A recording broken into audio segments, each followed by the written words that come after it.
Okay, welcome back to another episode of Cooking with Mr. Dan. Today we're going to make us a nice little casserole dish, especially if you like pork. So I call this the old Porko. I got an idea one day. I had a munchie plate out and I was eating bacon and pork belly and some sausage I had left. So at any rate, I came up with this thing about this recipe. So I'm going to give it a whirl and see if you guys like it. I know it's going to taste good because I made it. And you're going to love it. So let's get to it. Okay, like I said, it's called the El Porko. This is the reason why. I got some pork belly here. You can buy this already cut up. If you did, it would come something like this. Well, not looking like this, but raw. And Walmart sells it. They give you 4 or 5 of these slices in one pack. I get it. I buy the big, well, kind of about the size of this cutting board, maybe a little smaller, but I cut it in half and then I make slices like this. As you can see, nice. And then basically I do the pork belly twist on a skewer, or I pop them in the oven and do a pork belly roast. But anyway, so what I did was I had 4 of these, and I've already started. I sliced them. I'm going to show you how I do it. But you can see they're kind of thin. That's going to go in there. This here, I've got basically a pound of bacon. As you can see, it's not really crispy. I don't want it that way. I want this way. This here, that's about almost 2 pounds of Jimmy Dean's spicy sausage. I want to give a little kick at the end, a little bit, so you can taste that, okay? Here I've got some, we grated up this cheese from the block. So anyway, then here I have heavy cream, about 2/3, or between 1/2 and 2/3. How about that? And then here I've got 8 eggs. And I have a pan here that I greased with the drippings from the sausage when I cooked it. And we're going to use that to bake it in.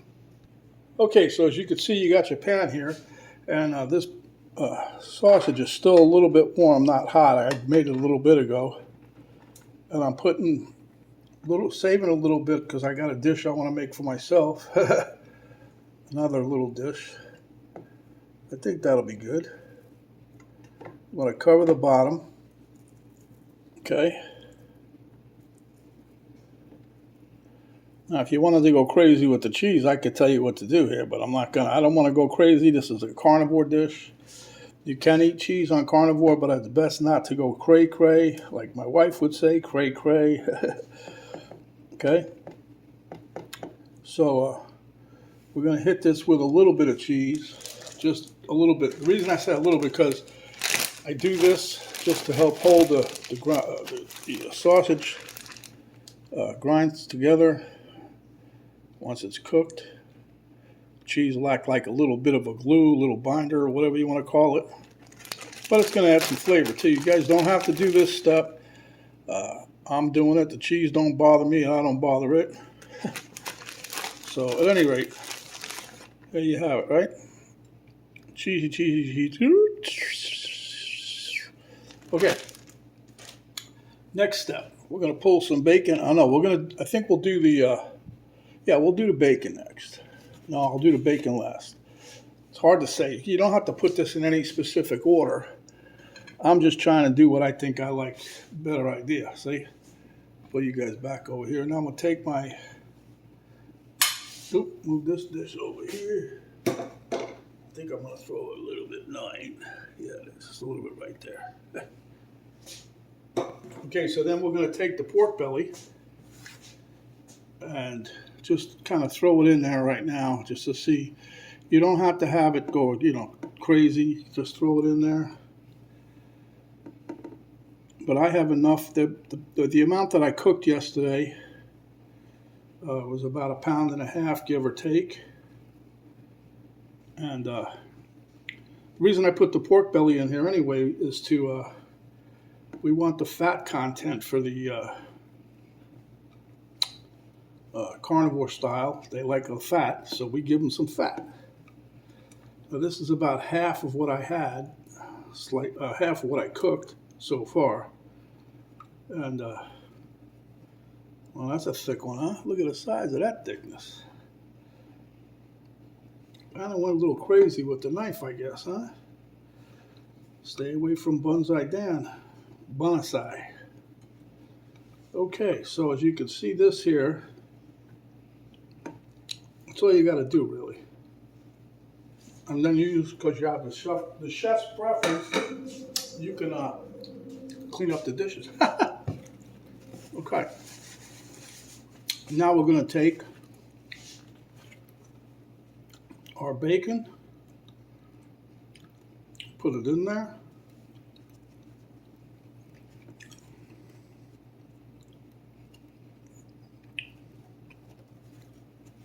Like I said, I made the pound of bacon. I don't think I'm going to eat it. By the way, I cut these, if you can say, oh, that's not real bacon. Oh, it's real bacon. I cut it in half. That's how Penny and I eat it for snacks. We cut this in half. Okay, let me give another piece here. All right, that's about half of what I cooked, I guess. All right. Let me put this on the side. Oop, don't spill it.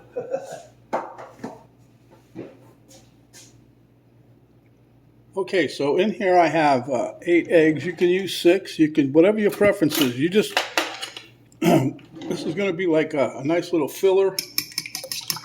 But anyway, just beat them together. It's going to make like a custardy filler. Not custard, but it's similar. It's got the consistency.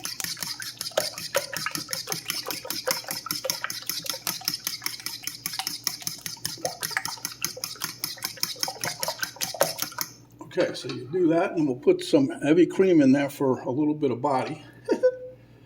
A little bit.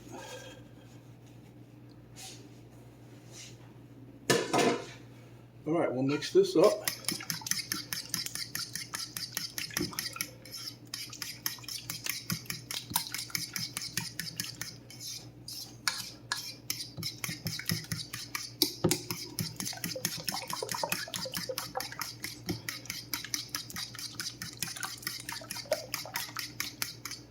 Okay, and then we'll take our cheese. That's about, I would say this has got to be close to a cup, if not, pretty close, of the cheese.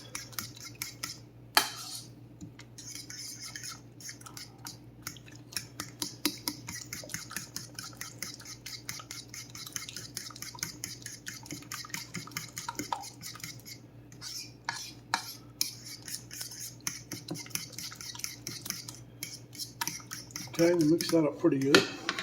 Let me get a little salt here. A little salt and pepper goes a long way. A little pinch between your cheek and gum. Remember that commercial? Well, maybe you don't, but you should. That's what happens when you get old. You remember things you don't need. All right, so let me get a little bit of pepper here. I wasn't even thinking. I should have took that over there earlier. Take a little bit of pepper. Just a little bit. Don't go cray-cray. Hey, you're going to eat it. You can put whatever you want there. I would have put some onion salt and, onion powder and stuff like that, but I don't have any. I got to order some.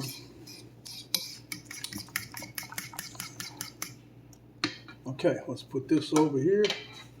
Bring our pan back.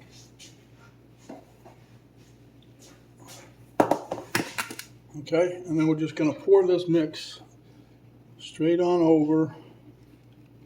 Make everybody happy. All that pork in there is going to be happy by the time we're done.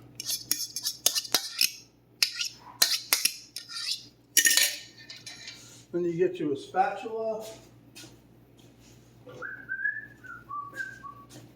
And we're just going to basically just try to spread some of this stuff that just got soaked up by everything. Not to worry, guys. We're not done yet. Well, we would be, and you can be, but I want to be all I can be, so.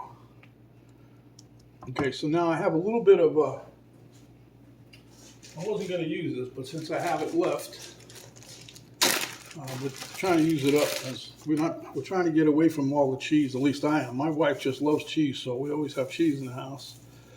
So what we're going to do is I'm going to try to use some of these slices of the provolone. I think this will give it a nice flavor. It'll color up nice, but we're just going to put a piece here. Come on. That's this deli slice thing. They go crazy and they don't put no paper between it. You know what I'm saying to you? And then if you have it in the refrigerator, it gets stuck together. That's why they put paper between the slices. At least some places do. Move this over a tad. I think we have enough for another half a slice on each side. Basically one more slice. That makes me happy. I got rid of some. Yeah, got rid of some. Speaking of getting rid of some, my wife left me by myself for about a week. She'll be back next week. She went up north to visit a co-worker friend of hers. They're supposed to have fun, have a party, you know, all that kind of good stuff. And this is why you don't leave Mr. Dan by himself. You don't know what you're going to get. Okay, so here we have, get this out of the way. Little doodad there, little doodad here. And this is just for aesthetics. Don't worry about it. Just a couple little sprinkles of Parmesan cheese here, the hard cheese that you grate up. Whatever you got. Okay, we're ready to go in the oven. My oven's preheating at 375. You could do it 350, 375. Keep your eyes on it. I got a timer on for 10 minutes. So once that 10 minutes is up, I'm going to rotate my pan in the oven. I'm using my small toaster oven, for lack of a better word. It's a little compact thing. KitchenAid makes it. But anyway, you guys see me before. I'm going to use that. So I'll be right back as soon as the oven's done.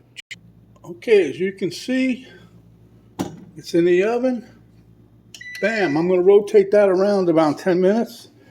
I'm going to cook it probably between 20 and 30 minutes, give or take, until everything's nice and melty on the top. Sorry for making you guys dizzy. We'll be right back. Okay, guys, this is halfway through. Time-wise, the eggs pretty much, the egg concoction I made in there started to set. It's still kind of wet. We're going to swing this around, put it in now like this. And we're going to go back for the same amount of time. Okay, guys, there you see it. 25 minutes total time. That's nice. It's hot as hell, too. Don't stick your fingers in the hot pan, Mr. Dan. Anyway, sorry for getting you dizzy again. There you have it. I'm calling this the El Porko Casserole. Carnivore Casserole. The El Porko Carnivore Casserole. I was going to call it the Porky Pig Casserole, but, you know, I have another name for a dish that's Porky Pig. But anyhow, if you like the video, give us a thumbs up, share with your friends, subscribe if you haven't yet, and when you do, don't forget to hit that notification bell.